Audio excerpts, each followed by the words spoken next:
In 1935, while a wing commander, Sir Victor Goddard flew a Hawker Hart biplane to Edinburgh, Scotland, from his home base in Andover, England, for a weekend visit.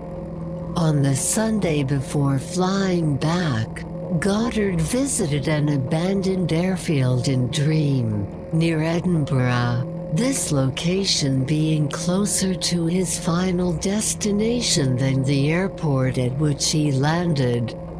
The Dream airfield, constructed during the First World War, was a shambles. The tarmac and 4 hangars were in disrepair. Barbed wire divided the field into numerous pastures, and cattle grazed everywhere. It was now a farm, and completely useless as an airfield. On Monday, Goddard began the flight back to his home base. The weather was dark and ominous, with low clouds and heavy rain. Goddard was flying in an open cockpit over mountainous terrain without radio navigational aids or cloud flying instruments. Rain beating down on his forehead and onto his flying goggles badly obscured his vision. He thought he could climb above the clouds, but he was wrong. He made it to 8,000 feet, looking for a break in the clouds. There was none. Suddenly Goddard lost control of his plane.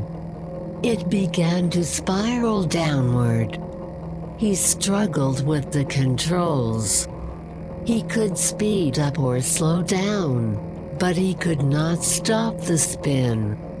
He was unsure of his location, but knew he was falling rapidly and might smash into the mountains before coming out of the clouds. The sky became darker, the clouds turning a strange yellowish brown. The rain came down even more heavily. Goddard's altimeter showed he was only 1,000 feet above the ground and dropping rapidly. At 200 feet and still spiraling downward, he began to see a bit of daylight through the murky gloom, but his spiral towards seemingly inevitable death was far from over. Goddard was now flying at 150 miles per hour. He emerged from the clouds over rotating water that he recognized as the Firth of Forth. He was still falling. Suddenly, he saw directly before him a stone seawall with a path, a road, and railings on top of it. The road seemed to be slowly rotating from left to right. The cloud cover was down to 40 feet. Goddard was now flying below 20 feet and was within an instant of tragedy. A young girl with a baby carriage ran through the pouring rain. She ducked her head just in time to avoid Hart's wingtip. Goddard succeeded in leveling out his plane after that. He barely missed striking the water after clearing the seawall by a few feet. He was now flying only several feet above a stony beach. Fog and rain obscured all distant visibility, but Goddard somehow located his position. He identified the road to Edinburgh and soon was able to discern, through the gloom, the black silhouettes of the Dream airfield hangars ahead of him, the same airfield he had visited the day before. The rain became a deluge, the sky grew even darker, and Goddard's plane was shaken violently by the turbulent weather as it sped toward the Dream hangars and into a different world.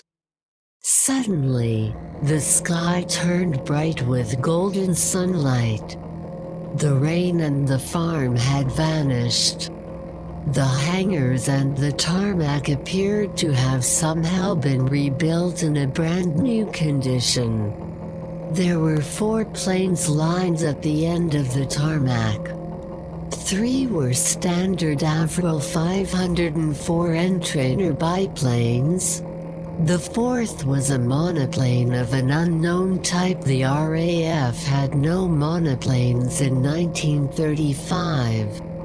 All 4 airplanes were bright yellow. No RAF airplanes were painted yellow in 1935. The airplane mechanics were wearing blue overalls. RAF mechanics never wore anything but brown overalls when working in hangars in 1935. It took Goddard only an instant to fly over the airfield. He was only a few feet above the ground, just high enough to clear the hangars, but apparently none of the mechanics saw him or even heard his plane. As he sped away from the airfield, he was again engulfed by the storm. He forced his plane upward, flying at 17,000 feet and then, for a time, at 21,000 feet. He managed to return to his home base safely. Goddard felt elated when he landed. He then made the mistake of telling fellow officers about his eerie experience. They looked at him as if he were drunk or crazy. Goddard decided to keep silent about what had happened to him.